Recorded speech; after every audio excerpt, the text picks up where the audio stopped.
ज्योतिषाय शर्वाय महादेवाय ते नमः। अच्युताकेशवो विष्णु हरि सत्यं जनार्दन हंसनारायणं चैव नामाश्रयं शुभं केशवं क्लेशनाशाय दुःखनाशाय माधवं श्रीहरि पापनाशाय गोविन्दं मोक्षदायकम् ध्यानमूलं गुरुमूर्ति पूजामूलं गुरुपदम् मन्त्रमूलं गुरुर्वाक्यम् मोक्षमूलं गुरुकृपा। पूजा सत्यं मन्त्र सत्यं सत्यं देव निरञ्जनम् गुरुर्वाक्यं सदा सत्यं सत्यमेकं परं पदम् अन्यथा शरणं नास्ति त्वमेव शरणं मम तस्मात् कारुण्यभावेन रक्ष रक्ष महेश्वर। ॐ चक्षुर्योगे प्रकाश भगवान श्री श्रीनारायण को नमस्कारे। ओम आकाश में विचरण करने वाले भगवान श्री श्रीनारायण को नमस्कारे। ओम महासेना सहस्रधारी सेना साथ रखने वाले भगवान श्री श्रीनारायण को नमस्कारे। ओम समरूपी भगवान श्री श्रीनारायण को नमस्कारे। ओम रजोगुण रूप में भगवान श्री श्रीनारायण को नमस्कारे। ओम सत्वगुण रूप में भगवान श्री श्रीनारायण को नमस्कारे। हे भगवान मुझे असत से सत्य की ओर ले चले। हे भगवान मुझे अंधकार से प्रकाश की ओर ले चले। नर्मदाय नमः नर्मदाय नमो नमः। नमस्तु नर्मदे तुभ्यं त्राहि मां विषसर्पता परमात्मा भूतात्मा त्वात्मा चाव्यो भवान् यथा तथा स्तुतिर्नाथ किमर्थते वर्तते। श्री गणेशाय नमः। श्री सांब सदाशिवाय नमः। अच्छा श्री शिवरक्षा स्तोत्र मंत्रस्य याज्ञवल्क्य ऋषि श्री सदाशिव देवता मनुश्लोक छन्दः श्री सदाशिव प्रीत्यर्थ शिव रक्षा स्तोत्रं जपे विनियोग। चरितं देवदेवस्य महादेवस्य पावन अपारं परमोदारं चतुर्वर्गस्य साधनं गौरी विनायकोपेतं पंचवक्त्र त्रिनेत्रकं शिवं ध्यात्वा दशम्भुजं शिव रक्षां पठेन्नरः। गंगाधर शिरपातो भालमध्येन्दुशेखर नयने मदन्वंसे कर्णो सर्प विभूषण। घ्राणं पातु पुराणाति मुखं पातु जगत्पते जिह्वा वागीश्वर पातु कंधरं शितिकंधर श्रीकंठ पातु मे कंठ स्कंदो विश्वधुरंधर भुजो कुमार सहर्ता करो पातु पिनाकृत हृदय शंकर पातु जठरं गिरिजापति नाभि मृत्युंजय पातु कटी व्याघ्राजिनांबर सांगिनी पातु दिनाथ शरणागत वत्सल गुरुर्महेश्वर पातु जानुनी जगदीश्वरा जंगे पातु जगत्कर्ता गुल्फो पातु गणाधिप चरण करुणा सिंधु सर्वांगानि सदाशिव ये आशिव बलोपेता रक्षाय सकृति पठे सर्वज्ञा सकलान् कामान् शिव सायुज्यमाप्नुयात् ग्रह भूत पिशाचादि त्रैलोक्ये चरति ये दुराशु पलायन्ते शिव नामाभिरक्षणा अभयं करणामेदं कवचं पार्वतीपते भक्त्या विहत्य कण्ठे तस्य वश्यं जगत्त्रयम् इमां नरं स्वप्ने शिवरक्षाय भाविषत् प्रातरुत्थाय योगीन्द्रो याज्ञवल्क्यसदाशिवम् इति श्रीयाज्ञवल्क्योक्तं श्रीशिवरक्षास्तोत्रं सम्पूर्णम्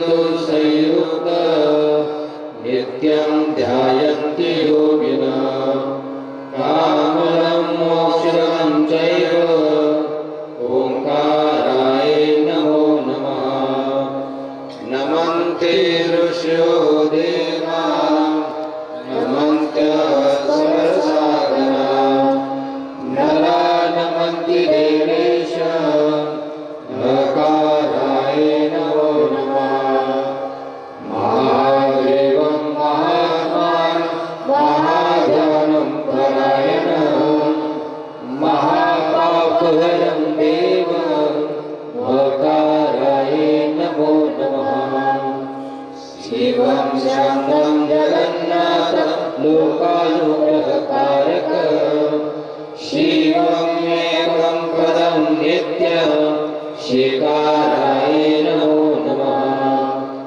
वाणो यशो यस्य वासुकी कंठभूषणं वामे शक्तिधरं देवं वाकाराय नमो नमः यत्र यत्र स्थितो देवः सर्वव्यापी महेश्वरः यो गुरुः सर्वदेवानां एकाराय नमो नमः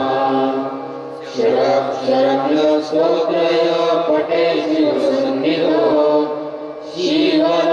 शिवलोकमाप्नोति शिवेन सह मोदते इति श्रीरुद्रावमेश्वरस्वामिदेव शिवषडक्षरस्तोत्रं सम्पूर्णम् सौराष्ट्रे सोमनाथं च श्रीशैले मल्लिकार्जुन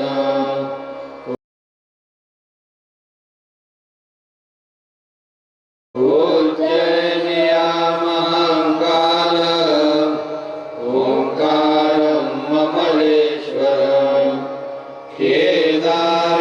केदारनाथपृष्ठे दाक्षिण्यां भीमशङ्कर वाराणसी विश्वेश त्र्यम्बकं गौतमीतटे वैद्यनाथं चिताभूमौ नागेशं दारुकावने सेतुबन्धे च रामेश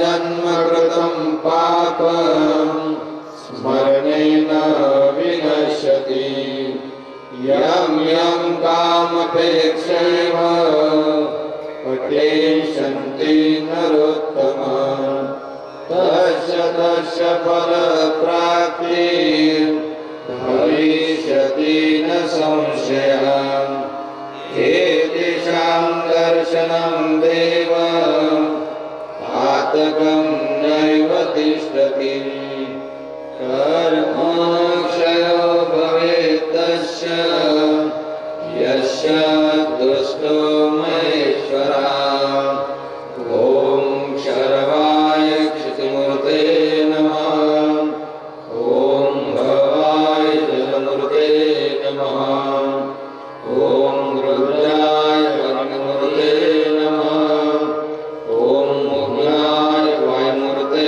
नमः ॐ भीमाय आकाशमूर्ते नमः ॐ पशुपते विद्मन्मूर्ते नमः ॐ महादेवाय सुमूर्ते नमः ॐ ईशान्याय सूर्यमूर्ते नमः ॐ हराय नमः ॐ महेश्वराय नमः ॐ शम्भवे नमः ॐ शूलपाणे नमः ॐ पिनाकृते नमः ॐ शिवाय नमः ॐ पशुपते नमः ॐ महादेवाय नमः पद्मासनान् समस्तास्मृतिर्भवग्रे व्याघ्रकृतिवसानं विश्वाद्यं विश्वविजं निखिलं भैरं पञ्चवक्त्रत्रिनेत्रकम् ॐ श्री सदाशिवस्तोत्रमन्त्रस्य मार्कण्डेयऋषिर्वृन्द श्री सदाशिवदेवता गौरी शक्ति मम समस्त मृत्युर्शान्तर्जपे विनियोगः ॐ रुद्रं पशुपतिं सानुं नीलकण्ठमहापते नमामि शिरसा देवं किं नो मृत्यु करिष्यति कालकण्ठकालमूर्ति कालाग्निकालनाशन नमामि शिरसा देवं किं नो मृत्यु करिष्यति वामदेवं महादेवं लोकनाथं जगद्गुरुं नमामि शिरसा देवं किं नो मृत्यु करिष्यति देवदेवं जगन्नाथं देवेश्वरशोदनं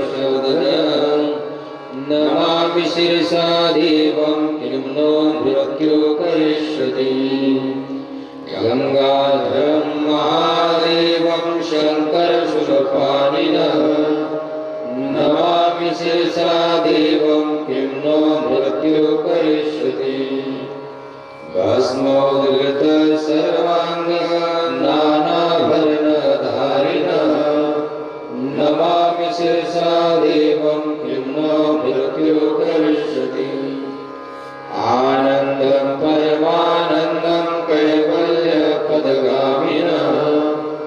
नमामि शिरसा देवं किं नो मृत्यु करिष्यति स्वर्गपर्गदातारं सृष्टिस्थित्यन्तकारिणं नमामि शिरसा देवं किं नो मृत्यु करिष्यति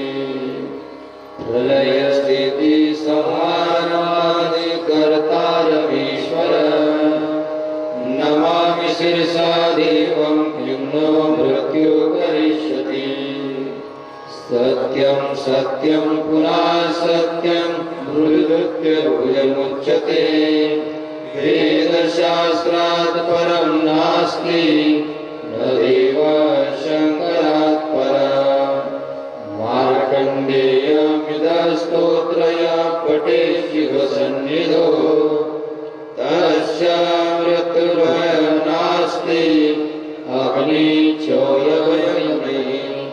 तिसरी मार्कण्डे विरचितः मृत्युञ्जय शिवस्तोत्रं समाप्तम्।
शर्वाय महादेवाय ते नमः ॐ मृत्युंजयाय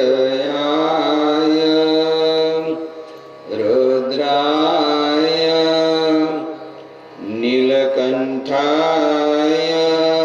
शंभवे अमृतेशाय शर्वाय महादेवाय ते नमः ॐ मृत्युंजयाय रुद्राय नीलकंठाय शंभवे अमृतेशाय शर्वाय महादेवाय ते नमः ॐ नमः पार्वतीपते हर महादेव गोपाल कृष्ण भगवान की जय श्री गुरुदेव दत्त दत्त दत्त अलग निरंजन सद्गुरु जनार्दन स्वामी महाराज की जय महामंडलेश्वर स्वामी परमानंद गिरिजी महाराज की जय काशी माता की जय नागेश्वर भगवान की जय पशुपतेश्वर भगवान की जय प्रातः काळे उठावे प्रातः काळी उठावे प्रातः काळे उठावे प्रातः काळी उठावे काही पाठांतर करावे काही पाठांतर करावे यथानुशक्ती आठवावे यथाशक्ती आठवावे सर्वोत्तमासी सर्वोत्तमासी प्रातः काळे उठावे काही पाठांतर करावे यथानुशक्ती आठवावे सर्वोत्तमासी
काल या पावन पवित्र भूमीमध्ये जपाला तपाला अनुष्ठानाला प्रारंभ झाला. पूर्व सुकृताचा पूर्वाभ्यासाचा दास सद्गुराचा तोची झाले.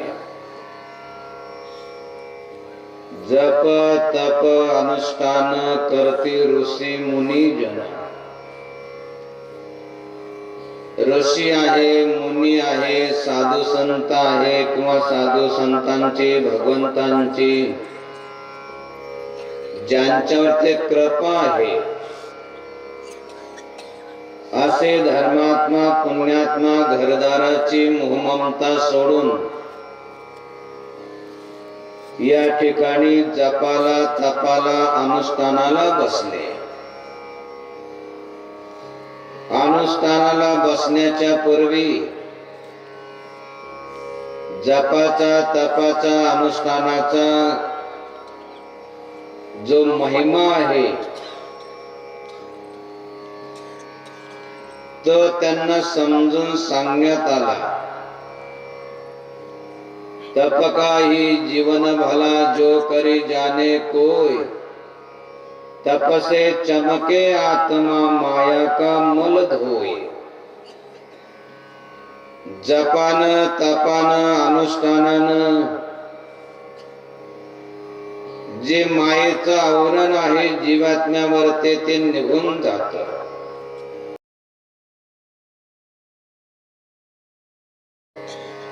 आणि तपसे चमके आत्मा माया का मूल धोय.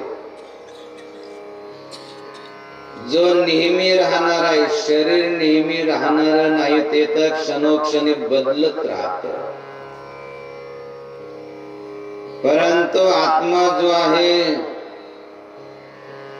नैनम छिंदन्ते शस्त्राणि नैनम दहते पावका न चैनम क्लेदयन्त्यापो न शोचिति महारुता. आत्म्याला कोणी जाळू शकत नाही, आत्म्याचे कोणी तुकडे करू शकत नाही. भले शरीराचे तुकडे करता येतात, आत्म्याचे नाही. असा जो शाश्वत आहे, सनातन आहे, असा जीवात्मा ज्या मायेमुळे मलिन झालेला असतो, तर या जपानं तपानं अनुष्ठानानं त्याचा तो मल विक्षेप निवृत्त होतो. त्याच्यासाठी जप तप अनुष्ठान केलं पाहिजे. तप का ही जीवन भला जो करी जाने कोय, परंतु ते करणं जाणलं पाहिजे. कसं करायचं त्याचे काही नियम आहे. ते नियम थोडक्यामध्ये वेळ झालेला असल्यामुळे समजून सांगण्यात आले. दोन नियम असे आहे की जे जोपर्यंत जिवंत आहे तोपर्यंत त्या नियमाचं पालन करायचंय. सर्वात पहिला नियम म्हणजे निर्व्यसनी राहायचंय. आजकाल तरुणांची तर काय ठिकाणी मुला मुलींची देखील खूप दुर्दशा सुरू झालेली आहे. व्यसनाच्या अधीन झालेले, जातीन त्यावेळेस जातीन नरकाच्या गतीला, परंतु जिवंतपणे नरकाचं दुःख भोगताय. त्याच्यासाठी प्रत्येकानं निर्व्यसनी राहिलं पाहिजे. अशुद्ध आहार म्हणजे दुसऱ्याची हिंसा करून, दुसऱ्याला मारून, दुसऱ्याचा जीव घेऊन आपला जीव वाढवणं चांगलं नाही. दया धर्म का मूल है, सर्व धर्माचं मूळ दया आहे. अशा प्रकारचा शुद्ध सात्विक आहार सेवन केला पाहिजे जोपर्यंत जिवंत आहे तोपर्यंत. काही नियम जोपर्यंत अनुष्ठान काल चालू आहे तोपर्यंत आपण पालन करायचे. मौन धारण करायचंय, सुखसुख देखील करायचं नाही, बोलण्याची भावनाच मनामध्ये आणायची नाही, काही आवश्यकताही नाही. वेळच्या वेळ आपल्याला सर्व काही धर्मात्मा पुण्यात्मा उपलब्ध करून देणार आहे. या अनुष्ठान कालामध्ये कमीत कमी 1.25 लाख मंत्राचा एकाग्रतेनं जप करायचंय, फलार करायचंय, अंतर्बाह्य शुद्धतेचं पालन करायचंय. अंतरशुद्धता म्हणजे ज्याच्यामुळं मन मलिन होतं, काम, क्रोध, लोभ, मोह, मद, मत्सर हे सर्व जे आहे तर आपल्या मनामध्ये येता कामा नये. मन पवित्र केलं पाहिजे. जैसे गंगा वाहे तैसे ज्याचे मन भगवंत जाण, तया जवळी देव भक्ती भावी उभा, स्वानंदाचा गाभा तया दिसे. स्वानंद सुखाची प्राप्ती करून घ्यायची असेल तर त्याच्यासाठी आपलं मन निर्मळ केलं पाहिजे. बाह्य शुद्धता म्हणजे प्रातर्विधीला गेल्यानंतर, लॅट्रिनला गेल्यानंतर जेवढे अंगावर ते आपल्या कपडे असेल तेवढे सर्व धुतले पाहिजे, स्नान झालं पाहिजे. असे काही संक्षेपानं नियम सांगितले. वेळ झाला होता त्याच्यामुळं काही नियम सांगता आले नाही. तेव्हा दररोज काही ना काही आपल्याला नियम सांगितल्या जाईल. आज अनुष्ठानाचा दुसरा दिवस. दुसऱ्या दिवसाच्या सकाळच्या ब्रह्म मुहूर्तामध्ये आताच आपण जो एक नियम उच्चारण केला तो लक्षपूर्वक ऐकायचा आणि त्याचं तंतोतंत पालन करायचंय. हा नियम साधकांसाठी आहे. साधन करून काय साध्य करायचंय? परमात्मा साध्य करायचंय, परमात्मा प्राप्त करायचंय. या जगामध्ये जर का मिळत असेल तर तो म्हणजे मिळतो केवळ परमात्मा. भगवंतच मिळू शकतो आपल्याला. या जगामध्ये भगवंताच्या व्यतिरिक्त काही मिळत नाही, फक्त मिळाल्याचा भास होतो. धन मिळालं, बंगला मिळाला, गाडी मिळाली, हा सर्व भास आहे. कुठपर्यंत?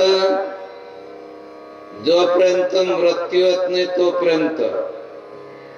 मृत्यूचा एक झटका आला की कळतं की काहीच नाही मिळालं, हा सर्व भास होता. आपण कुणाचे नाही, आपलं कुणी नाही. ज्यांनी जे जे आपल्याला मानत होते की आपले आहे त्यांनीच एक मृत्यूचा झटका आल्यानंतर जाळून टाकतात किंवा दफन करून टाकतात. आता आपलं कोणी नाही आणि आपण कुणाचं नाही. सांगायचं तात्पर्य की मिळतो फक्त भगवंत. म्हणून साधना करून परमात्मा साध्य करायचा असेल तर त्याच्यासाठी आपण सर्व साधक या ठिकाणी आले आहात. साधना करून परमात्मा साध्य कसा करता येईल याच्यासाठी. मग काही जप तप अनुष्ठान करत असेल,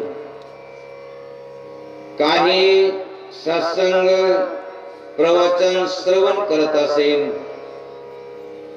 काही जे सत्संग प्रवचन येतात त्यांची सेवा करत असेल, अनुष्ठानाला बसलेले त्यांची सेवा करत असेल, सर्वांचा उद्देश हा आहे की आपलं तन मन धन पवित्र झालं पाहिजे. कसं आता सांगितलं की जैसे गंगा वाहे तैसे ज्याचे मन भगवंत जाण, तया जवळी तया जवळे देव भक्तिभावी उभा स्वानंदाचा गाभा तया दिसे त्याला स्वानंद सुखाची भगवंताची प्राप्ती होते. आपण सर्व साधक या ठिकाणी आले आहात. तर साधकासाठी एक नियम सांगितला जो प्रत्येकानं लक्षपूर्वक ऐकायचा आहे आणि मृत्यूच्या शेवटच्या क्षणापर्यंत लक्षात ठेवायचंय आणि या नियमाचं तंतोतंत आपल्याकडून पालन झालंच पाहिजे असा दृढ विश्वास किंवा निश्चय करायचा आहे. हा जो नियम सांगितला कोणी सांगितला हे देखील समजून घेण्याचा प्रयास करायचा आहे. कारण एखादं वाक्य, एखादं वचन, एखादा आदेश, एखादा उपदेश कोणी सांगितला याला देखील महत्व आहे. जसं ही आता प्रॉपर्टी, ही जमीन, ही सर्व तुमची झालेली आहे. एखाद्या दारुड्यानं दारूच्या नशेमध्ये बोलणं, सांगणं आणि न्यायाधीशानं त्याप्रमाणे सांगणं किंवा आदेश देणं याच्यामध्ये खूप मोठं अंतर आहे. दारुड्याच्या शब्दाला काही महत्व नसतं, कारण तो नशेच्या अधीन झालेला असतो. नशेमध्ये तो काय बोलीन काही त्याचा भरोसा नसतो. परंतु न्यायाधीश जे आदेश देतात तर ते न्यायाच्या चौकटीत राहून, नियमाच्या अधीन राहून तो न्याय करत असतात, देत असतात. सांगायचं तात्पर्य की हे वचन कोणी सांगितलं लक्षपूर्वक ऐकायचंय. जांब गावामध्ये एक नारायण नावाचा छोटासा मुलगा राहत होता. पूर्वजन्माचं काही प्रारब्ध होतं, संचित होतं. त्याला कोणी काही सांगत नव्हतं, काही शिकवत नव्हतं. परंतु पूर्वजन्माचं प्रारब्ध जर का त्याला थोडासा वेळ मिळाला तर तो एकांतात जायचा आणि भगवंताचं चिंतन स्मरण करायचा. कोणी सांगत नव्हतं, स्वेच्छेनं, पूर्वजन्माच्या प्रारब्धाने. जसे या ठिकाणी काही काही छोटेसे मुलं संसार काय आहे, संसाराचं दुःख काय माहित नाही, तरी देखील सर्व घरदाराची मोहममता सोडून या ठिकाणी जपाला, तपाला, अनुष्ठानाला बसलेले. सकाळीच उठतायत, भगवंताचं चिंतन स्मरण करतायत. तसा तो मुलगा थोडासा वेळ मिळाला की एकांतात जायचा आणि भगवंताचं चिंतन करायचा. एक दिवस रात्री स्वयंपाकाला, जेवायला थोडासा उशीर होता. म्हणून तो मुलगा एकांतामध्ये, केवळ एकांत जे विजन, प्रशस्त आणि पवित्र स्थान, तेथे घालून आसन माझे चिंतन करावे. चिंतन करायचं असेल तर त्याच्यासाठी एकांत पाहिजे, प्रशस्त पाहिजे, पवित्र पाहिजे. हे त्या मुलाला माहित होत. गावाच्या बाहेर एक पडकं मंदिर होतं ज्या ठिकाणी सहसा कोणी जात नव्हतं. म्हणून त्या ठिकाणी तो मुलगा गेला आणि ध्यानाला बसला. असा एकाग्र झाला की रात्र कशी निघून गेली कळलंच नाही. जे एकाग्र होतात ना, मग जपा तपा अनुष्ठानामध्ये एकाग्र झाले असेल, सेवेमध्ये एकाग्र झाले असेल किंवा सत्संग प्रवचन श्रवण करण्यासाठी एकाग्र झाले असेल, वेळ कसा निघून जातो काही कळत नाही. तसं संपूर्ण रात्र कशी निघून गेली काही कळलंच नाही. रात्रभर आईनं इकडं तिकडं शोध केला, नाही सापडला. सकाळी सकाळी आई त्या मंदिरामध्ये गेली आणि त्या ठिकाणी तो मुलगा दिसला. तो ध्यानस्थ बसलेला होता. एक बसून करतो जप, एक बसून घेतो झोप. कधी कधी दोघे सारखेच वाटतात दिसायला, परंतु सारखे नसतात. अंतरंगामध्ये झोपेमध्ये तना मनाला जेवढी शांतता मिळते, विश्रांती मिळते, त्याच्या अनंत पटीनं ध्यानामध्ये तनाला, मनाला, बुद्धीला शांतता मिळते. आईनं ते बघितलं आणि आईला असं वाटलं की इथं हा बसल्या बसल्या झोपतोय, म्हणून त्याला जागी करावं म्हणून आईनं त्याला स्पर्श केला. त्या स्पर्शानं त्या मुलाचं ध्यान भंग पावलं आणि आईनं त्याला अचानक विचारलं, इथं काय करतो, इथं काय करतो असा शब्द ऐकल्यानंतर त्या छोट्याशा बालकाच्या मुखातून शब्द निघाला, चिंता करतो विश्वासी. चिंता करतो विश्वाची. कसा बालक असेल तो, एवढा छोटासा बालक, आणि अचानक आईने विचारलं की इथं काय करतो, तर त्याच्या मुखातून शब्द निघाला की चिंता करतो विश्वाची.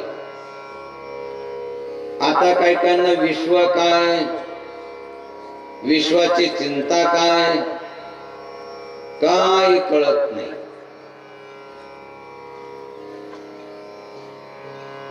ज्याच्या त्याच्या मतीप्रमाणे, बुद्धीप्रमाणे अनेकांना अनेक प्रकारची चिंता असते. विश्वाची चिंता करणारे खूप कमी असतात. बाकी खाण्याची पिण्याची चिंता करणारे जास्त या जगामध्ये मिळतात. आईला विश्व काय, विश्वाची चिंता काय, काही कळाली नाही. काहीला विश्व आणि विश्वाची चिंता कळतच नाही. काही काही गावामध्ये काय म्हणावं त्यांना, अदमबुद्धीचे, त्यांना विश्व काय, विश्वाची चिंता काय, काय कळत नाही. त्यांना फक्त एकच चिंता असते, संध्याकाळ झाली की जो कोणी भेटला त्याच्या पाठीमागच लागतात. कसंही कारण एखाद्या कपाची वस्तू करच. त्यांना फक्त पिण्याची चिंता असते. कुठून का होईना, कशी का होईना, पहिल्या धारीचे असो, दुसऱ्या धारीचे असो, सरकारमान्य असो, बिना सरकारमान्य असो, नदीच्या पाण्यापासून बनवलेले असतो, नाल्याच्या पाण्यापासून बनवले असो किंवा गटाराच्या पाण्यातून बनवलेले असतो, बस त्यांना फक्त एकच चिंता असते, कुठून का होईना, कशी का होईना, एखाद्या कपाची व्यवस्था, पिण्याची व्यवस्था झालीच पाहिजे. काही चांगले असतात, त्यांना खाण्यापिण्याची चिंता नसते. त्यांना चिंता असते की ज्या आई वडिलांनी आपल्याला जन्म दिला, ज्या आई वडिलांनी आपल्याला सांभाळ केला, त्या आई वडिलांची सेवा झाली पाहिजे. आई वडिलांच्या सेवेची त्यांना चिंता असते की आई वडिलांची सेवा ही चांगल्या प्रकारे झालीच पाहिजे. काही त्याच्यापेक्षाही चांगले असतात, त्यांना आपल्या कुटुंबाची चिंता असते.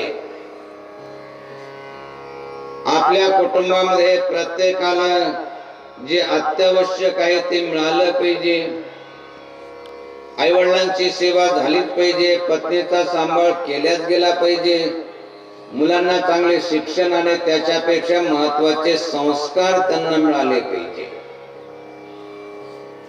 काही त्याच्यापेक्षा चांगले असतात, त्यांना केवळ आपल्या कुटुंबाचीच नाही तर आपल्या समाजाची चिंता असते. आपला समाज चांगला झाला पाहिजे, निर्व्यसनी झाला पाहिजे, सुशिक्षित झाला पाहिजे, सुसंस्कारित झाला पाहिजे. काही त्याच्यापेक्षा चांगले असतात.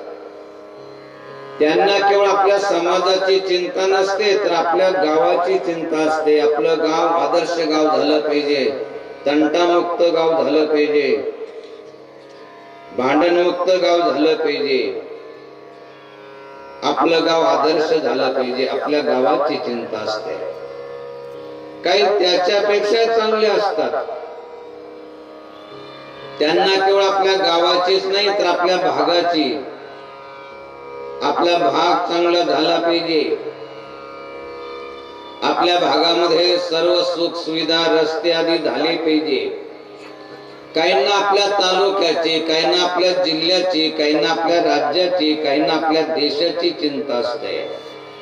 आपला देश सुरक्षित असला पाहिजे, आपल्या देशाचा विकास झाला पाहिजे. आणि असे काही असतात संत, त्यांना सर्व विश्वाची चिंता असते. विश्व स्वधर्म सूर्य पाहो, जो जे वांछिल तो ते लाहो, प्राणी जात.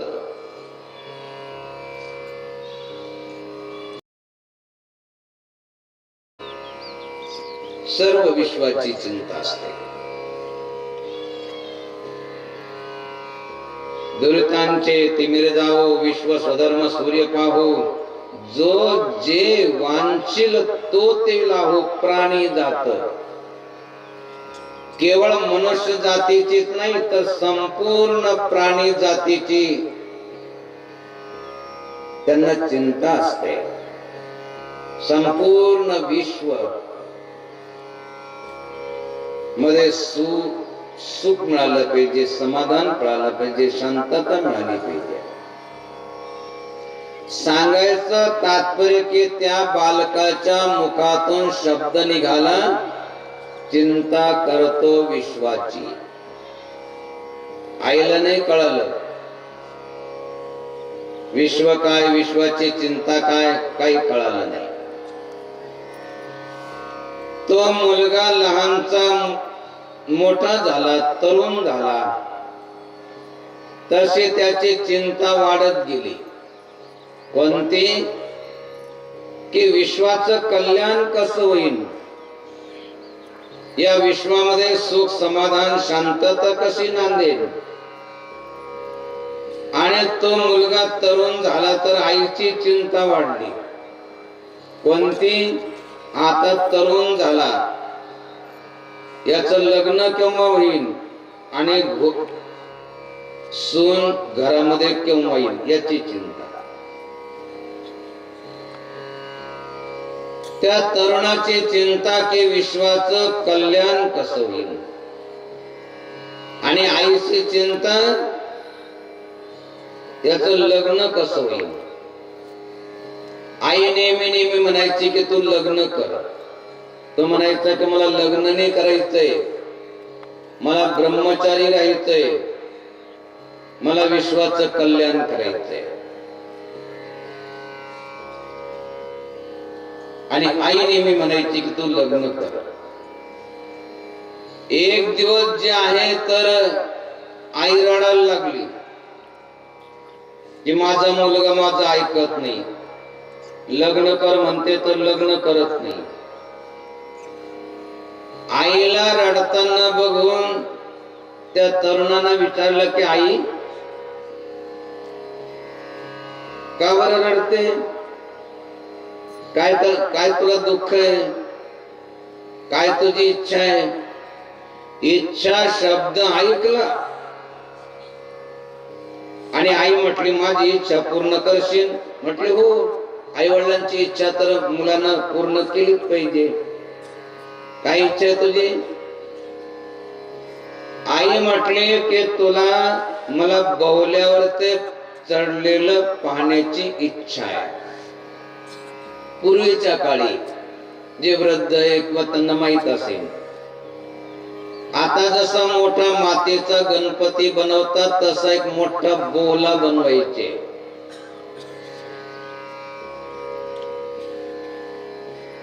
एक ओटा बनवायचे, त्याच्यावरती तो बोहला मोठा ठेवायचे आणि त्याच्या साक्षीनं लग्न गुहा पार पाडायचे. म्हटले की मला बोहल्यावर ते पाडण्याची इच्छा आहे. पटकन तो शब्द धरून घेतला. म्हटलं एवढीच इच्छा आहे ना? म्हटले हो. म्हटलं ठीक आहे, तुझी इच्छा पूर्ण करीन. आईला असं वाटलं की झाला तयार आता लग्नाला. लग्न ठरलं, मंगलाष्टके सुरू झाले.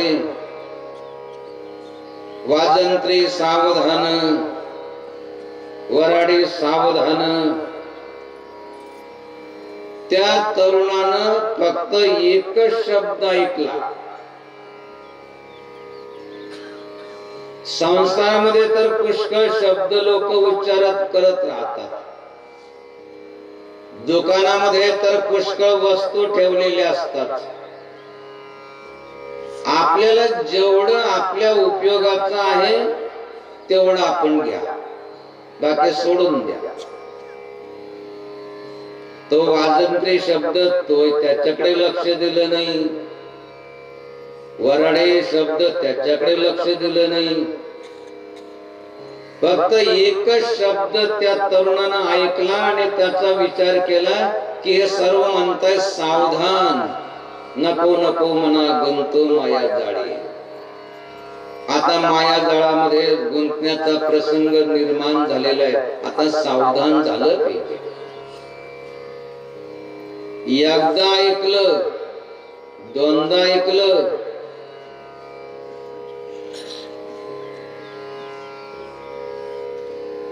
तो सावधान झाला. की सावधान म्हणतायत. जसं इतर तरुण सावधान होतात की आता नवरीच्या गळ्यामध्ये हार घालायचाय, बघता तिकडं हार आणला का नाही, तसा तो इकडं तिकडं बघायला लागला की आता सावधान म्हणतायत, आता सावधान कसं होता येईल. तिसऱ्या वेळेस सावधान शब्द ऐकला आणि तिथून जी उडी मारली आणि जो पळाला तो तरुण, आपलं गाव सोडलं, आपलं तालुका सोडला, आपला जिल्हा सोडला. जालना जिल्ह्यामध्ये हे जामगावाचं नाव आहे, गाव आहे. ते सर्व सोडलं आणि नाशिकला, दक्षिण दिशेला नाशिकच्या एक टाकळी गाव आहे. त्या गावामध्ये एक गुफा आणि त्या गुफेमध्ये तो साधना करायला लागला, अनुष्ठान करायला लागला, जप तप करायला लागला. अनुष्ठान करायचं आणि माधवकरी मागण्यासाठी ज्यावेळेस गावात जायचा, नवीन तरुण लोक बघायचे तर त्याला विचारायचे, तू कोण आहे, कुठला आहे, तुझं नाव काय, तुझं गाव काय. लोक तर साधकांना हेच विचारतात. तो म्हणायचा की मला हे काय विचारायचं नाही, मला हे काही माहित नाही, मला फक्त एकच माहित आहे, मी रामाचा दास आहे, भगवंताचा दास आहे. रामाचा दास म्हटल्यानंतर त्या तरुणाला लोक रामदास या नावानं ओळखायला लागले. बरेचसे असे संत आहे की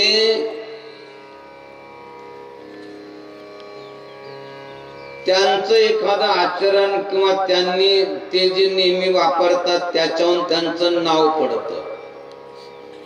जसं भोपळे महाराज, गाडगे महाराज. तर त्या मुलाला म्हणजे त्या तरुणाला लोक रामदास या नावानं ओळखायला लागले. अनुष्ठान केलं, साधना केली, भगवंताची प्राप्ती झाली, भगवंताचा साक्षात्कार झाला आणि असं सामर्थ्य प्राप्त झालं की लोक त्यांना समर्थ रामदास स्वामी म्हणून ओळखायला लागले. अशा समर्थ रामदास स्वामींनी एक छोटस पुस्तक लिहिलेलं आहे.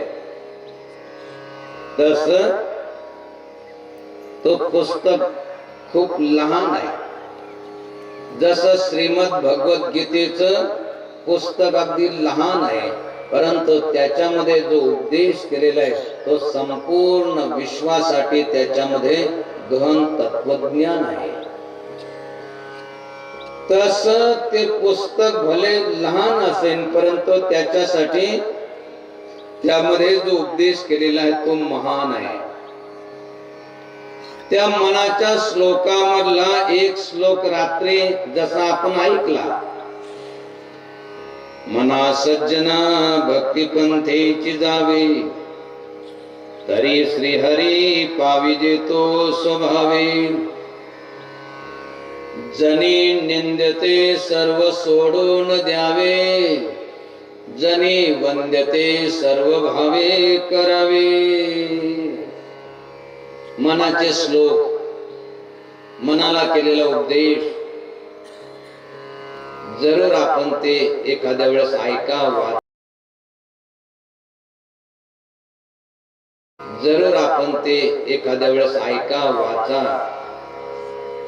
जस त्यांनी मनाचे श्लोक लिहिले, छोटस पुस्तक आहे, त्याप्रमाणे एक मोठा ग्रंथ त्यांनी लिहिला. त्याचं नाव आहे दासबोध. प्रत्येकानं जरूर वाचा. दासांसाठी, शिष्यांसाठी, साधकांसाठी, ज्यांना साधना करून परमात्मा साध्य करायचा असेल तर त्याच्यासाठी त्या ग्रंथामध्ये बोध केलेला आहे, उपदेश केलेला आहे. साधकांसाठी, शिष्यांसाठी, आपण सर्व साधक आहात. कोणी जप तप अनुष्ठानाची साधना करत आहे, कोणी सेवेची साधना करत आहे, कोणी सत्संग श्रवण करून साधना करून उद्देश काय की भगवंताची प्राप्ती झाली पाहिजे. म्हणून त्या दासबोध ग्रंथामध्ये एक नियम सांगितला. एकाच वचनामध्ये 3 नियम आहेत. हे अत्यंत महत्वाचे आहे. एकाच वचनामध्ये 3 नियम कोणते? पहिला, प्रातःकाळी उठावे. दुसरा, काही पाठांतर करावे.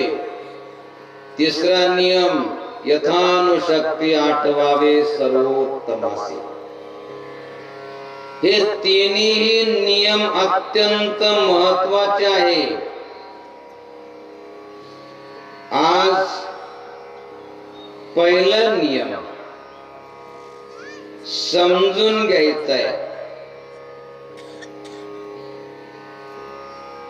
उद्या दुसरा नियम, परवा तिसरा नियम समजून घ्यायचा आहे. आज फक्त एकच नियम समजून घ्यायचा आणि त्याचं पालन करायचंय. दृढ निश्चय करायचंय की या नियमाचं पालन झालंच पाहिजे. कोणता नियम? प्रातःकाळी उठावे. प्रातःकाळी म्हणजे ब्रह्ममुहूर्त. ब्रह्ममुहूर्त म्हणजे ज्यावेळेस ब्रह्मनाडी जागृत होते. ब्रह्ममुहूर्त म्हणजे ज्यावेळेस योगी उठतात, भक्त उठतात, साधक उठतात, तो ब्रह्ममुहूर्त, ती प्रातः काळ. जस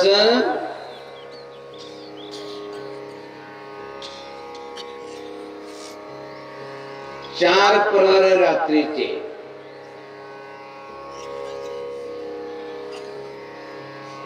6 ते 9 पहिला प्रहर, 9 ते 12 दुसरा प्रहर, 12 ते 3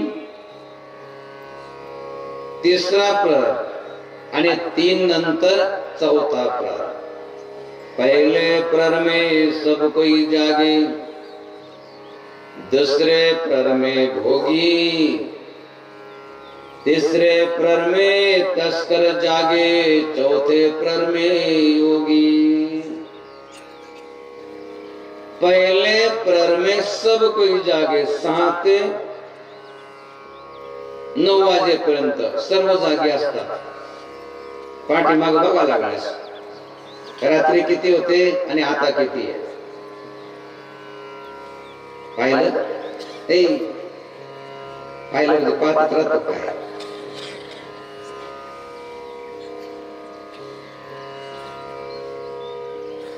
पहले प्रहर में सब कोई जागे, 6 ते 9 वाजेपर्यंत सर्व जागी असतात. दुसऱ्या प्रहर में भोगी, 9 ते 12 पर्यंत. तिसऱ्या प्रहर में तस्कर जागे, चोऱ्या होतात. कोणत्या वेळेस? 12 ते 3 च्या दरम्यान. तस्कर म्हणजे चोर जागतात. आणि ज्यावेळेस रोगी भोगी सर्व झोपून जातात तर त्यावेळेस उठतात योगी, संत, धर्मात्मा, पुण्यात्मा, ज्यांना साधना करून साध्य प्राप्त करायचं असेल तर ते उठतात.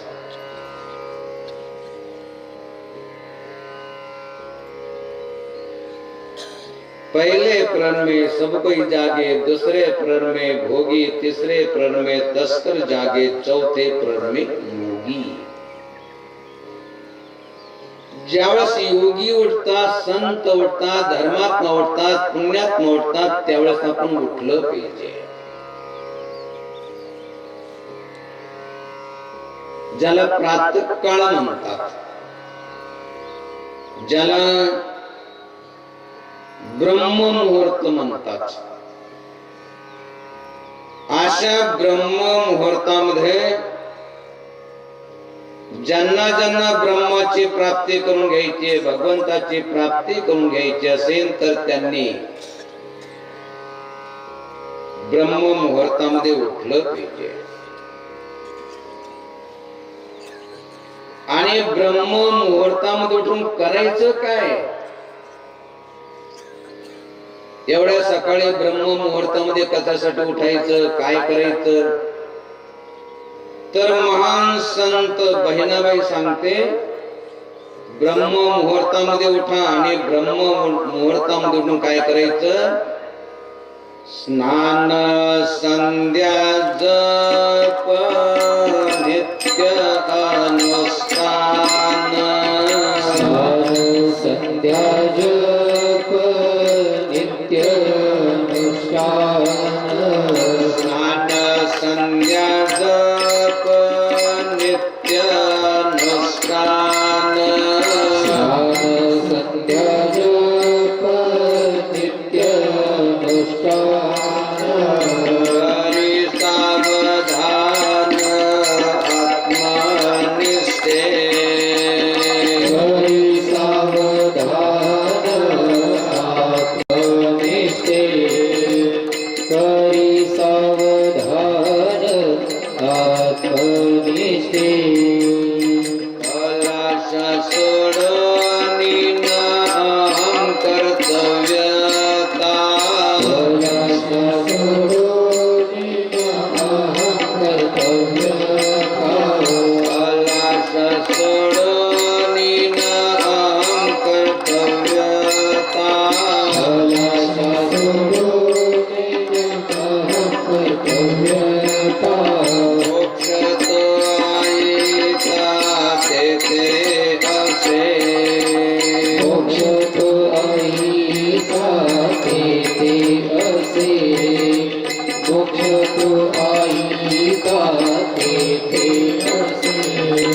सामीपता, स्वरूपता आणि सायुज्यता, 4 प्रकारच्या मुक्त्या अगदी सहज प्राप्त करायच्या असेल तर त्याच्यासाठी काय करा? ब्रह्म मुहूर्तामध्ये उठा. आणि ब्रह्म मुहूर्तामध्ये उठून काय करा? स्नान, संध्या, जप, नित्य अनुष्ठान करी सावधान आत्मनिष्ठे. सर्वात पहिलं सांगितलं की स्नान करा. कसं करा? नित्य करा. संध्या करा. कसं करा? नित्य करा. जप करा. नित्य करा. आणि नित्य 10-15 मिनिटाचा का होईना अनुष्ठान करा. नित्य अनुष्ठान. आणि कसल्या प्रकारची फळाची अपेक्षा न ठेवता कर्मण्येवाधिकारस्ते मा फलेषु कदाचन. कर्म करा. कर्माच्या फळाची अपेक्षा करू नका. म्हणजे स्वतःला मिळालं पाहिजे फळ. कर्म केल्यानंतर फळ तर मिळालं पाहिजे, परंतु ते इतरांना मिळालं पाहिजे. मला नाही मिळालं तर चालेल.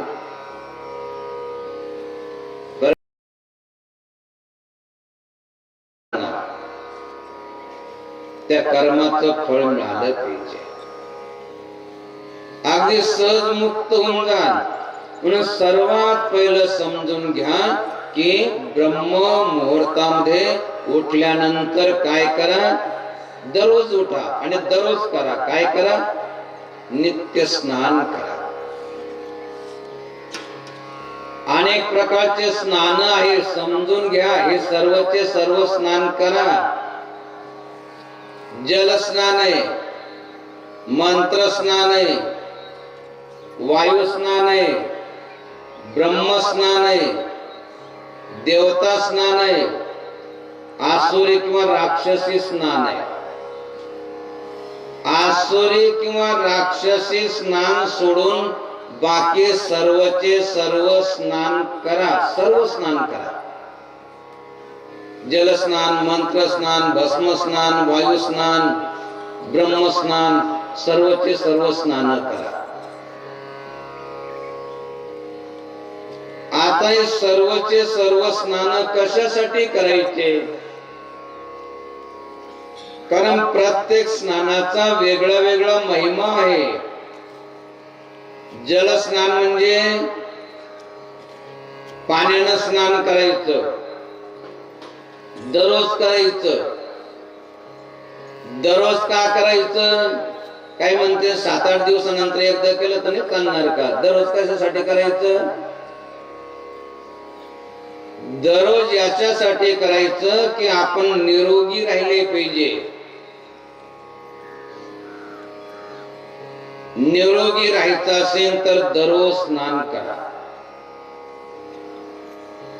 आपण काही काम नाही केलं, झोप जरी घेतली तरी काम केल्यानंतरच आपल्या शरीरामधून घाम बाहेर पडतो असं नाही. झोपलं तरी झोपेमध्ये नेहमी आपल्या शरीरामधून घाम बाहेर पडत राहतो.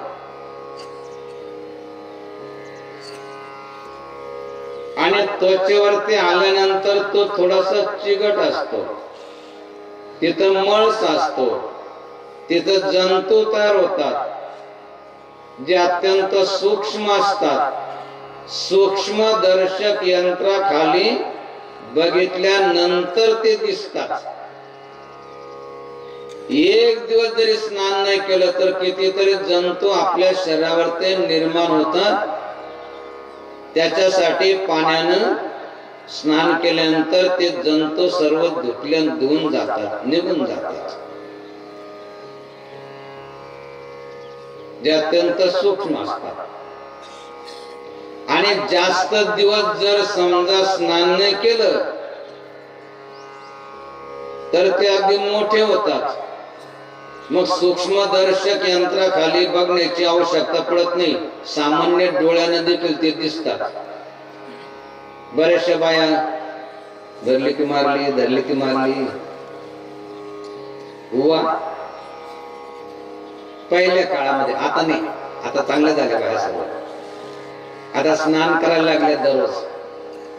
पहिल्यानं अशी लाईनच लागायची. बाई बघ बघ जस ती तिच्या डोक्यातल्या, त्या तिच्या डोक्यातल्या.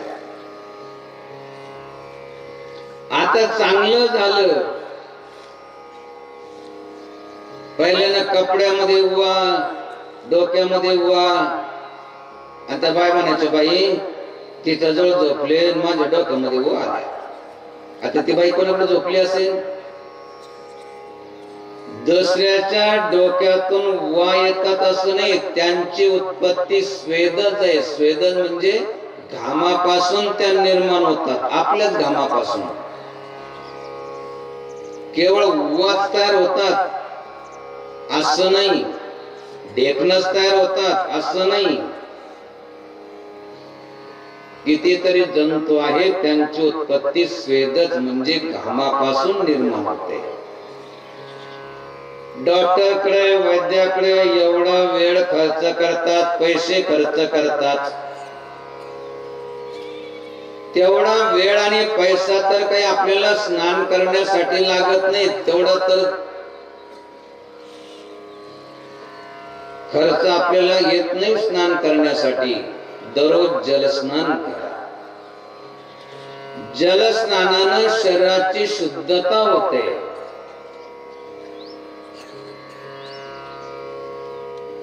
कोणी सुख भोगत असेल, कोणी दुःख भोगत असेल, कुणाचा पदोपदी अपमान होत असेल, कुणाचा पदोपदी तिरस्कार होत असेल, सन्मान होत असेल, तर याचं कारण काय? आपले कर्म. आणि कर्म होतात कशामुळं? मनामुळं. मन प्रधान आहे कर्महित, भला बुरा जो होय, फल सुख दुख उस कर्म का, भोगत है सब कोय. सर्वचे सर्व आपापल्या कर्माचं फळ भोगतायत, स्वतःच्या कर्माचं. आणि कर्म होतात कशामुळं? मनामुळं. आपल्या मनानं ठरवलं रात्री की सकाळीच उठायचंय, स्नान करायचंय आणि जायचंय संतांची वाणी ऐकण्यासाठी, प्रवचन ऐकण्यासाठी. आली त्या ठिकाणी. ज्यांनी विचार केला झोपायचं ते झोपले, ज्यांनी विचार केला सकाळीच उठायचं, गावाला जायचंय, कामाला जायचंय, गेले. सांगायचं तात्पर्य की मनामुळे सर्व काही होत. पाप पुण्य सर्व मनामुळे होत. म्हणून मनाला जर पवित्र करायचं असेल तर त्याच्यासाठी मंत्र स्नान आहे. मंत्र स्नानानं मनाची शुद्धता होते. भस्म स्नान आहे. जोपर्यंत आपल्या शरीराची मोहममता सुटत नाही तोपर्यंत तरी भस्म लावलं पाहिजे. भस्म कसं लावतात? भस्म म्हणजे जळाल्यानंतर जे तयार होतं राख, हातामध्ये भस्म घेतात, सर्व बोटाला लावतात, नंतर कपाळाला लावतात, दंडाला लावतात, मनगटाला लावतात आणि भस्माचा हात आपल्या शरीरावर फिरवतात. याचा अर्थ काय? हे सर्व शरीर भस्म होऊन जाणार आहे, मातीमध्ये मिळून जाणार आहे. दफन केलं तर, जाळलं तर भस्म होऊन जाणार आहे. जर एक दिवस हे शरीराचं भस्म होणार आहे, शरीर नाश पावणार आहे, तर मग या शरीराची मोहममता एवढी ठेवायची कशासाठी? शरीर मिळालं आहे तर सांभाळ करू नका असं म्हणत नाही, परंतु त्या शरीराचा सदुपयोग करून घ्या. कशासाठी? भगवंताच्या प्राप्तीसाठी. भस्म स्नानानं शरीराची मोहममता कमी होते. की एक दिवस किती सांभाळा, ऊन लागू नये, वारा लागू नये, पाऊस लागू नये, तरी एक दिवस शरीराची होय माती, कोणी नये ती संगती, सारे अवघे कामे खोटी, अंती जाणे मसनवटी. मसनातच जायचं एक दिवस. मग जोपर्यंत शरीर आहे तोपर्यंत त्याचा सदुपयोग करून घ्या. काहीतरी जनता जनार्दनाची सेवा करा, आईवडिलांची सेवा करा, भगवंताची प्राप्ती करून घ्या. परंतु काही या शरीराला किती जपतात. थंडी लागू नये, ऊन लागू नये, वारा लागू नये,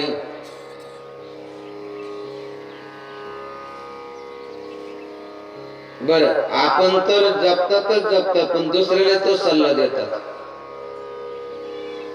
कशाला चालली तिथे एवढं सकाळी सकाळी थंडीमध्ये मरायला, जसं की इथे येतात ते मरतात आणि ते तसंच राहणार. जसं काही ते मरणारच नाही.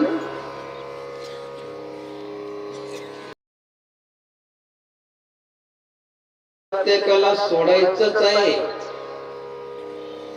शरीराची मोहममता सुटायची असेल तर त्याच्यासाठी भस्म स्नान, की हे शरीर एक दिवस भस्मीभूत होऊन जाणार आहे.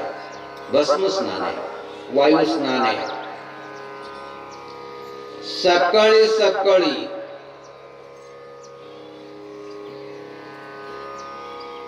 रात्रभर आपण खिडक्या दरवाजे सर्व बंद करून झोपतो. आपल्या घरामध्ये, खोलीमध्ये, बंगल्यामध्ये जेवढा ऑक्सिजन असतो तो आपण रात्रभर घेत राहतो आणि जीवनाला अनावश्यक अशा प्रकारचा कार्बन डायऑक्साईड बाहेर सोडत राहतो. सकाळी सकाळी उठलं पाहिजे. भगवंताचं मंदिर असेल, कुठे असेल, त्या ठिकाणी आपण गेलं पाहिजे. वायू स्नान, वायू स्नानानं संपूर्ण शरीराची शुद्धता होते. अंतर शुद्धता, पाण्यानं बाह्य शुद्धता होते. सकाळच्या ब्रह्म मुहूर्तामध्ये जी दिव्य शक्ती वातावरणामध्ये असते, ऑक्सिजनची मात्रा जास्त असते. आज त्याच्यासाठी वायू स्नान गावाच्या बाहेर, मंदिरामध्ये, कुटियामध्ये आपण गेलं पाहिजे. असं केवळ संत सांगतात असं नाही. आजकाल तर मोठमोठे डॉक्टर देखील सांगायला लागले की तुमच्या शरीरावरचे औषधाचा आता काही परिणामच होत नाही. कोणते औषध द्या, काही परिणाम होत नाही. असा एक दिवस येतो प्रत्येकाच्या जीवनामध्ये. ते म्हणतात आता औषधाचा काही परिणाम होतच नाही. मग आता घरी घेऊन जा आणि घरी घेऊन काय करा, थोडं मॉर्निंग वॉक करत जा, म्हणजे सकाळी सकाळी फिरत जा. ग्रामीण भागामध्ये तर चांगली सुविधा आहे, मंदिर आहे. असं म्हणतात की गावजळ हनुमान बहार. भगवंताची मंदिर गावाच्या बाहेर राहतात, एखाद्या नदी किनारी राहतात. अशा प्रकारे त्या ठिकाणी गेल्यानंतर या कलियुगामध्ये काक वसंडे ऋषी सांगतात की एक असा रोग आहे कलियुगामध्ये जो जास्त राहील, त्याला म्हणतात मानस रोग. बाकी दुसरे रोग तर आहे, तर त्यांना निवृत्त करण्यासाठी अनेक डॉक्टर कलियुगामध्ये तयार झालेले. एवढं समोर काही जास्त मोठं नाही, तरी त्या एवढ्याशा मुंडक्याची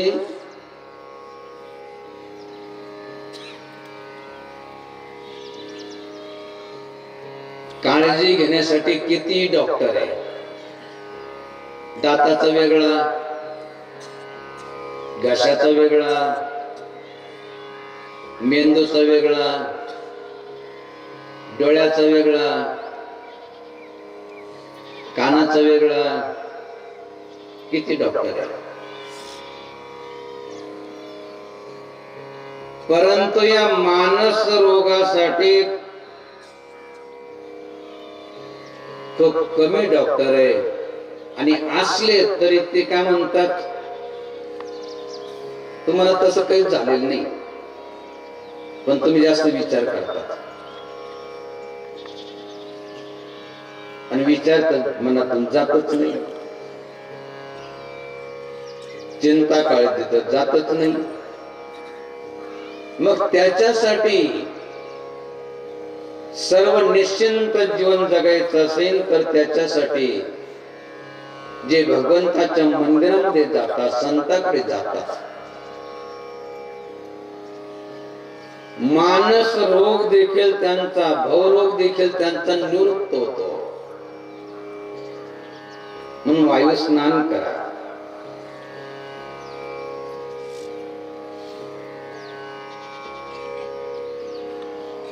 प्रातः काळी उठायचंय. पहले प्रहर में सब कोई जागे, दूसरे प्रहर में भोगी, तीसरे प्रहर में तस्कर जागे, चौथे प्रहर में योगी.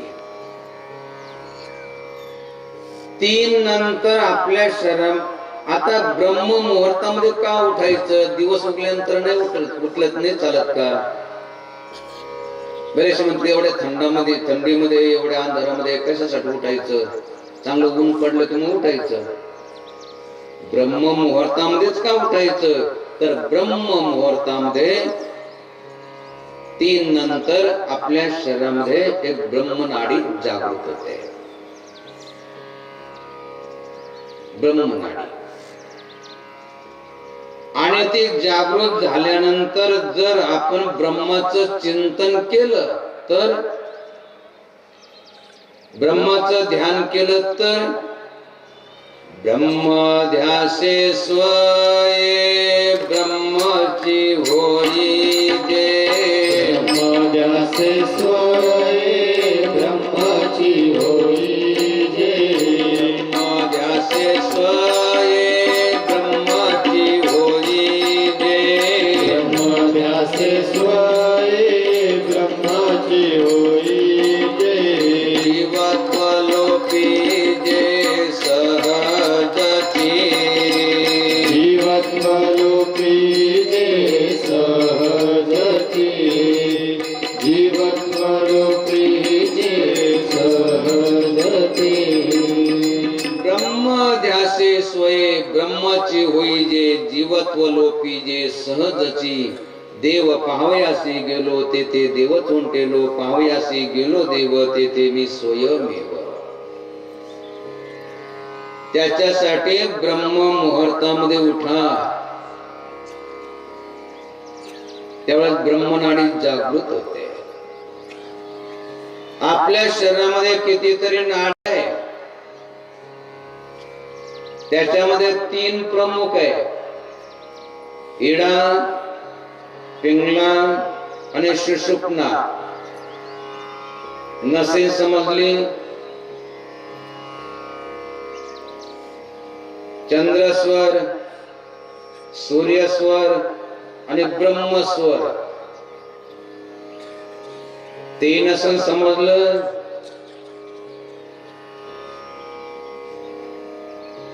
उजवी नाकपुडी, डावी नाकपुडी आणि मध्य नाकपुडी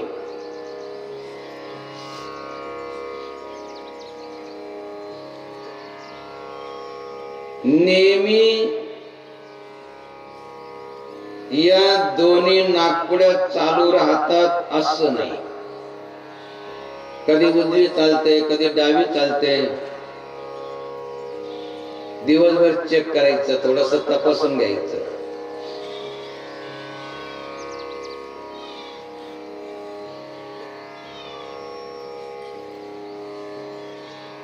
तपासल्या कधी उजवी कधी डावी. सकाळी सकाळी ब्रह्म मुहूर्तामध्ये या दोन्ही चालू राहतात.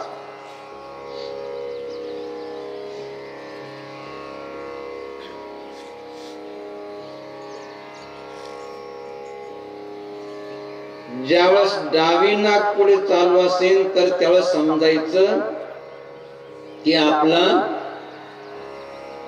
चंद्र स्वर चालू आहे. जसा चंद्राचा प्रकाश शीतल असतो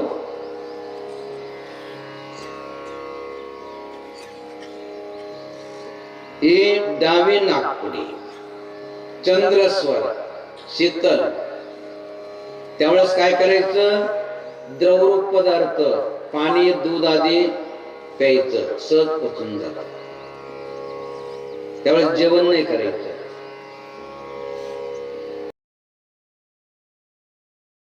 उजवी नाकपुडी चालू असेल ब्रह्म मुहूर्तामध्ये दोन्ही चालू राहतात.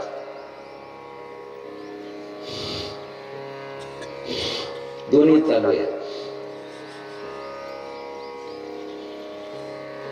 त्यावेळेस ब्रह्माचं चिंतन करायचं. ज्यावेळेस उजवी नाकपुडी चालू असेल तर त्यावेळेस समजायचं की सूर्य स्वर चालू आहे. सूर्याचा प्रकाश गरम असतो. त्यावेळेस आपल्या पोटामध्ये एक अग्नी प्रदीप्त होतो. जसं स्वयंपाक बनवण्यासाठी अग्नी लागतो त्याप्रमाणे अन्न पचवण्यासाठी देखील अग्नी लागतो. आपल्या पोटामध्ये देखील अग्नी असतो जठरामध्ये, त्याला म्हणतात जठराग्नी. तो जर मंद झाला तर काही खा, काहीच पचत नाही. आणि तो जर प्रदीप्त असेल तर काही खा, पचून जात.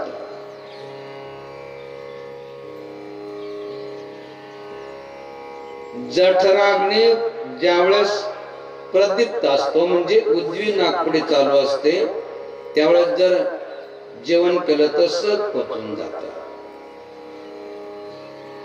पूर्वीच्या काळी हे सर्व लोकांना माहित होतं. घरामध्ये आजोबा आजी असेल, विशेष करून आजीला जास्त माहित राहायचं.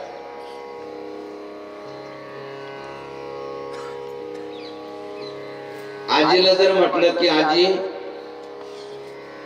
जास्त जेवण झालं, पोट दुखायला लागलं, ती आजी काय करायची, न काढा द्यायची न गोळी द्यायची. ती म्हणायची डाव्या कुशीवर झोप. आणि डाव्या कुशीवर झोपलं की उजवी नाकपुडी म्हणजे सूर्यस्वर तो चालू झाला की जठराग्नी प्रदीप्त. आणि जठराग्नी प्रदीप्त झाला की जे अपचनामध्ये झालं होतं ते पचन होऊन जायचं आणि पोट दुखणं बंद होऊन जायचं. तर काय करा, ब्रह्म मुहूर्तामध्ये उठून ब्रह्माचं चिंतन करा.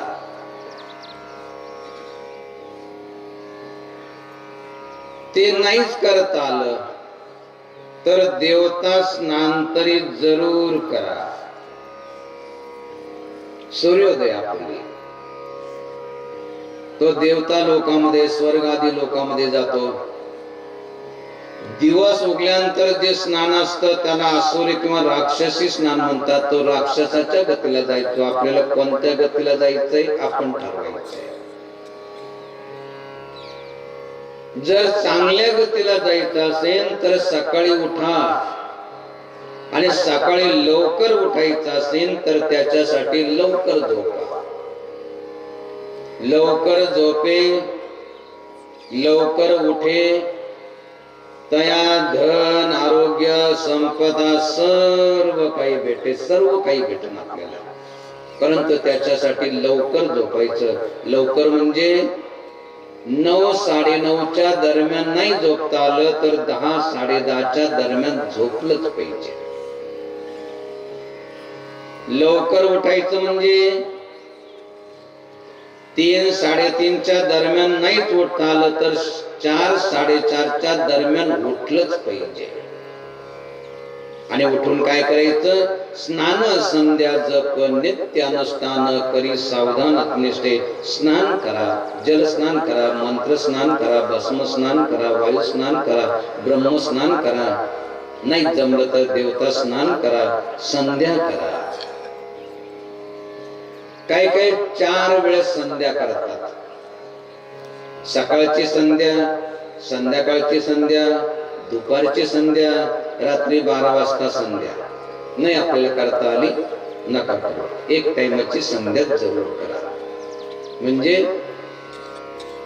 पूर्वीच्या काळी बघा सर्व स्नान आटपायचे पुरुष मंडळी आणि उगवत्या सूर्याला अर्घ्य द्यायचे.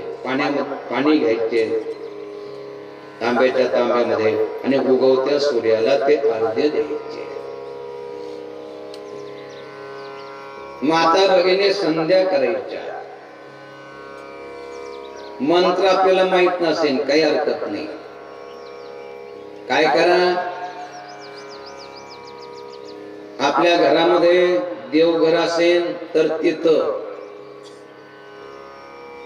गावरान गायीच्या, लक्षात ठेवा गावरान गाय, तिच्या तुपापासून बनवलेलं एक वात आपल्या देवघरामध्ये लावा.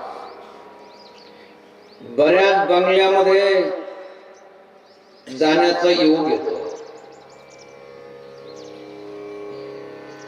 त्यांनी आपल्या बंगल्यामध्ये देवघर बनवलं अगदी सावणप्रूफ. त्याच्यामध्ये बसल्यानंतर बाहेरचा तर काय परंतु घरातला देखील बोलण्याचा स्वयंपाकाचा आवाज येत नाही. त्या देवघरामध्ये बसतात, पूजापाठ करतात, आरती करतात, ध्यान करतात. तिथं एक गावरान गाईच्या तुपापासून बनवलेली वात लावा. बंगला बनवतायत एवढा मोठा आपल्यासाठी, जसं त्याच्यामध्ये बेडरूम असतं, किचन असतं, टॉयलेट असतं. सर्वांनी टॉयलेट बनवा. उघड्यावर ते स्वच्छाला जाणं चांगलं नाही. प्रत्येकानं आपल्या घरामध्ये बनवलं पाहिजे. कारण स्वच्छालयाचा असा नियम आहे. लघवीला जावं की नाही जावं, पटकन उठायचं लघवीला जायचं. लॅट्रिनला जावं की नाही जावं, पटकन उठायचं जायचं. जेवण करायचं की करावं की नाही बिलकुल करायचं नाही. करावं की नाही करावं असं वाटलं तर बिलकुल जेवण करायचं नाही. पण लोक काय करतात, उलट करतात. खायचं की नाही खायचं, खाऊन घेतात. लॅट्रिनला जायचं की नाही जायचं, अंधार पडल्यानंतर. असं जर झालं तर एक विशिष्ट त्याचं पचन झालं की स्वाभाविक आहे शरीराच्या बाहेर मलमूत्र पडलंच पाहिजे. अन्यथा त्याच्यानंतर त्याच्यापासून विष तयार होतं आणि ते आपल्या रक्तामध्ये पसरतं आणि त्याच्यामुळं अनेक प्रकारचे रोग होतात. लग्नाला जायचं की जायचं, पटकन जायचं.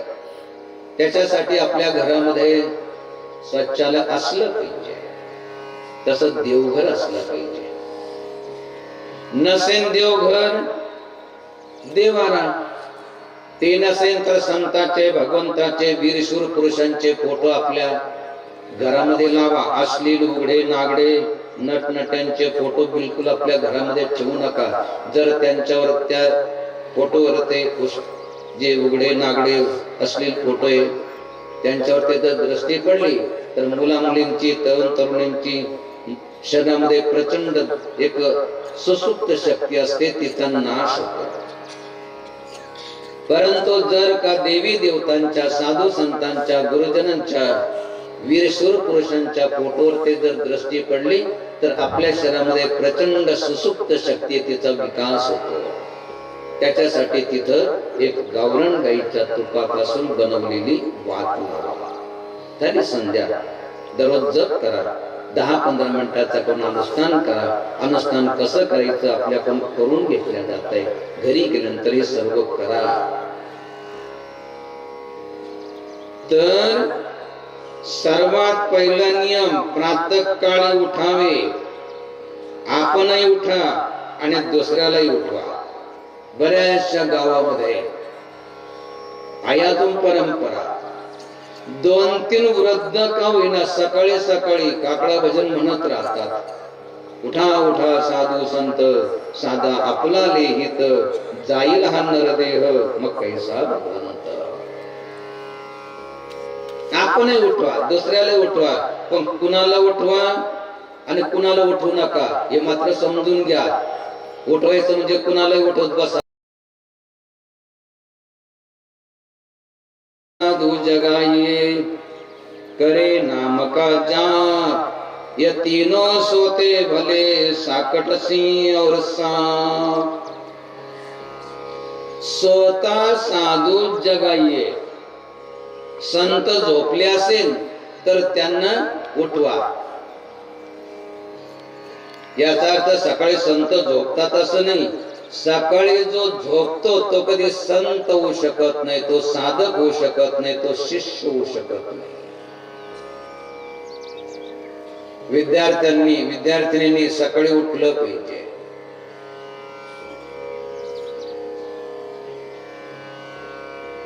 सकाळी खूप दैवी शक्ती असते. स्वतः साधू जगाइए. याचा अर्थ संत झोपतात असं नाही, भक्त झोपतात सकाळी असं नाही. भक्त होऊ शकत नाही जो सकाळी झोपेल राहतो. पण समजा आजारी पडले असेल, एखाद्या वेळेस जास्त जागरण झाला असेल, नसेल जाग आली तर त्यांना उठवा. स्वतः साधू जगाइए करे नाम का जाप, ये तीनों सोते भले साकट सिंह और सांप. स्वतः साधू जगाइए करे नाम का जाप.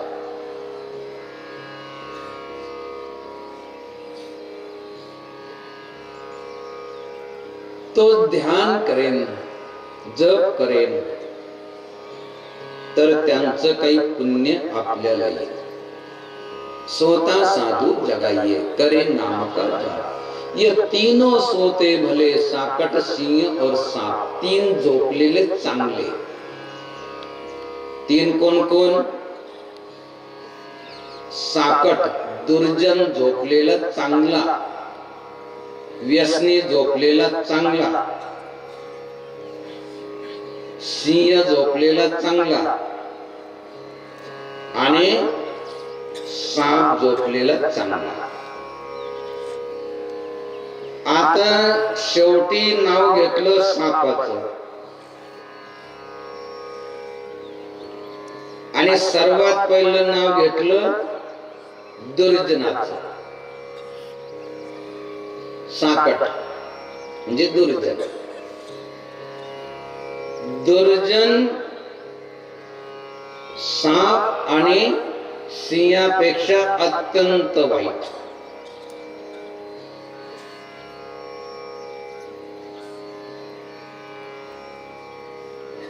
असं कुठं बघितलं का?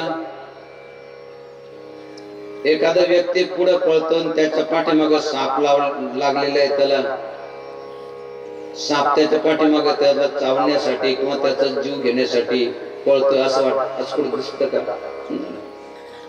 पण छोटस पिल्लू जरी असलं सापाचं तर किती लागतात त्याच्या पाठीमागे दणके घेऊन.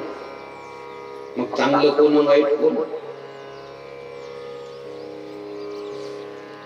साप कुणाचा जीव घेण्यासाठी त्याच्या पाठीमाग लागत नाही.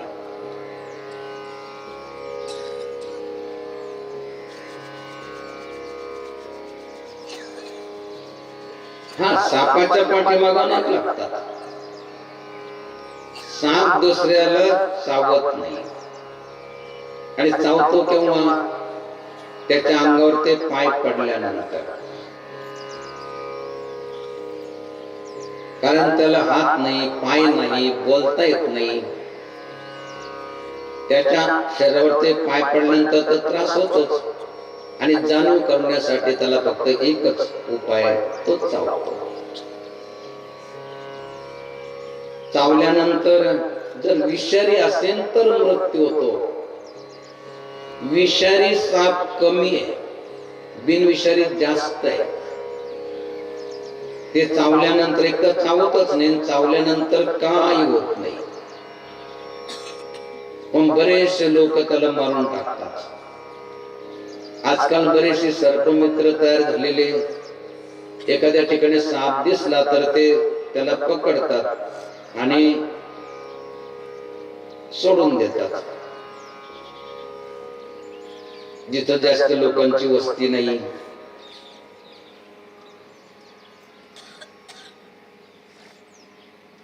दर्जन चांगला नाही, साप एक वेळ चांगला. ये तीनों सोते भले सांकट सिंह और साप. सिंह त्याचा आहार आहे मांसाहार. दुसऱ्याला मारून खाणं हे प्रकृतीनं त्याला निर्माण केलेलं आहे. त्याप्रमाणे त्याचं शरीर बनलेले, त्याचे दात बनलेले. सिंहाचे दात बघा, काय म्हणतात त्याला, सुळे असे दोन असतात. कशासाठी? दुसऱ्या प्राण्याला खाण्यासाठी, मारून खाण्यासाठी. आपले दात कोणाशी मिळतात? सिंहाशी. आता म्हणतात सिंह कुठे पाळला जातात? कुत्र्याशी. बघा, कुत्र्याचे दात आणि आपले दात बरोबर आहे की गायीचे दात आणि आपले दात बरोबर आहे? सारखे कोणते? गायीचे दात. गाय मरून जाईल पण दुसऱ्या प्राण्याला मारून खाणार नाही. सिंहाचा आहार आहे मांसाहार. तो मरून जाईल पण घास खाणार नाही. सांगायचं तात्पर्य, जरी त्याचा आहार मांसाहार असला तरी परंतु तो मारतो कशासाठी? खाण्यासाठी. पण काय काय दुर्जन बघा, बॉम्बस्फोट आदी करतात आणि किती जीवांची हिंसा होते. मुलं असेल, मुली असेल, निरपराध स्त्री असेल, बॉम्बस्फोटामध्ये किती मरतात. बरं, त्यांना मारल्यानंतर ते खातात का? त्यांना खातही नाही. सांगायचं तात्पर्य, सिंह आणि सापापेक्षा सर्वात दुर्जन असेल तर तो साकट.